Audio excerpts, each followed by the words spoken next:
ನೋಡೋದಕ್ಕೆ ಮೈಯ ತುಂಬ ಶಕ್ತಿ ತುಂಬೈತೆ. ಅಡ್ಡ ದಾರಿ ಹಿಡಿಯೋ ತಪ್ಪು ಅಂತ ಗೊತ್ತೈತೆ. ಕಷ್ಟ ಒಂದೇ ಬರದು, ಸುಖವೂ ಬರದೆ ಇರದು. ರಾತ್ರಿ ಮುಗಿದ ಮೇಲೆ ಹಗಲು ಬಂದೇ ಬತ್ತೈತೆ.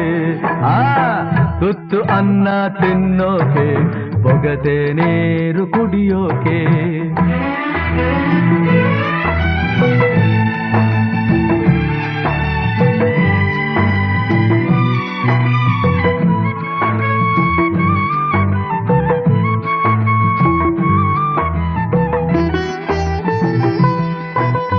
ಅರಿಯೋ